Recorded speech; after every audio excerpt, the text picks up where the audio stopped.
Salut les amis, alors je poursuis mon tour de France de chantier participatif et de visite d'écolieux.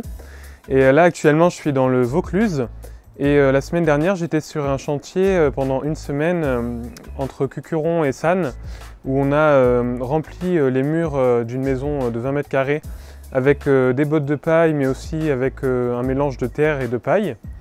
Et j'ai pris quelques vidéos, notamment sur une de ces deux techniques-là, qui s'appelle le banchage. Et je vais vous présenter ça. Allez, c'est parti pour un tutonomie.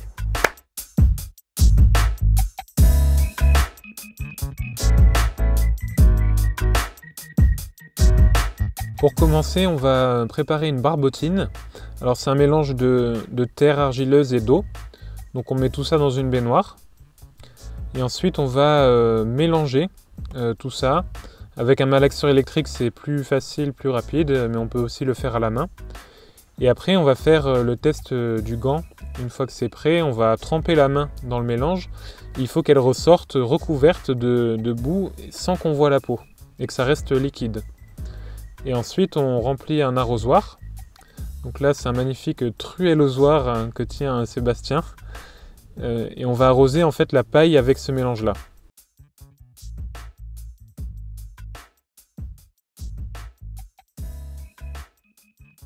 Ensuite on va prendre une botte de paille qu'on va défaire, on va la démêler et on va la mettre à plat sur une bâche. Et on va arroser cette botte de paille avec 6 arrosoirs de barbotine. Donc ça fait 6 fois 10 litres. Et on mélange le tout à la fourche pour que toute la paille soit bien recouverte de barbotine.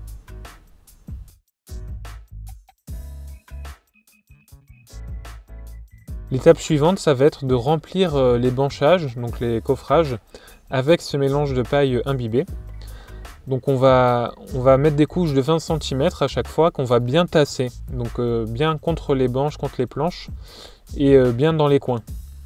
Et une fois que c'est bien tassé, on rajoute une couche. On peut aussi tasser avec les pieds. Si les murs sont assez épais, on peut rentrer dans le banchage. Donc ça permet de danser en faisant de la construction. Et tous les 50 cm de haut, on va mettre un tasseau en travers du mur pour bien rigidifier le mur, pour qu'il soit bien solidaire à l'ossature de la maison et être sûr que le mur tienne bien en place, même en cas de tremblement de terre par exemple.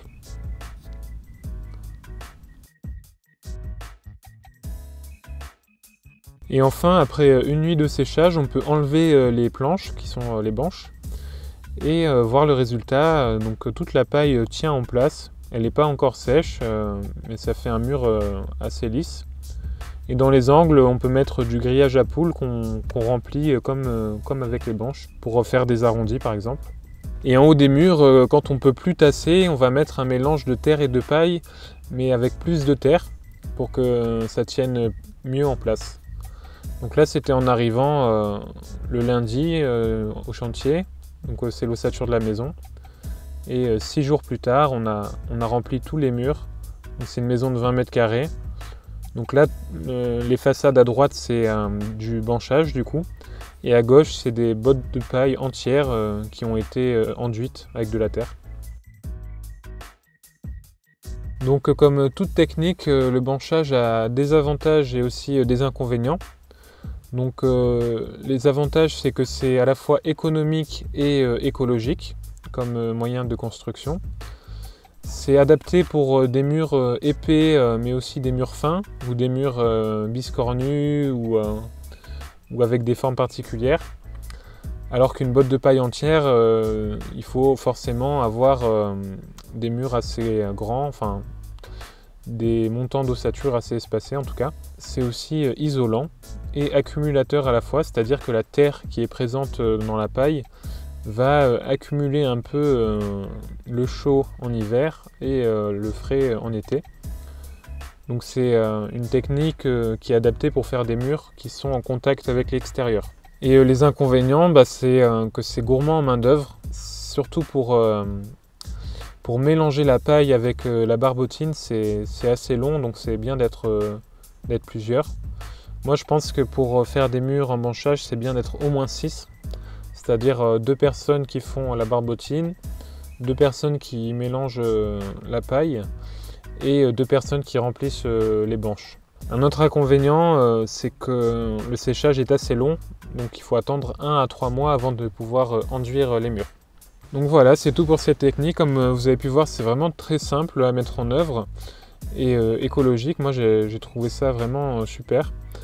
Et si vous êtes intéressé par la construction en terre et la construction en terre-paille, je vous invite vraiment à visiter la chaîne de l'Université populaire Ventoux.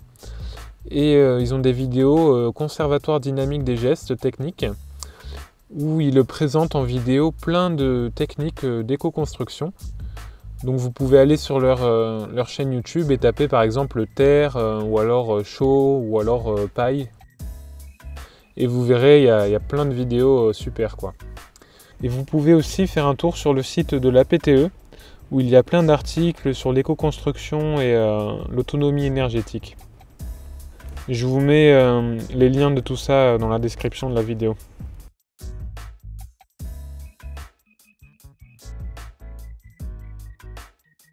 Je vous dis à bientôt sur les sentiers de l'autonomie. Dans 10 cases en paille, 10 cases en paille, 10 cases en paille. Dans 10 cases en paille, 10 cases en paille.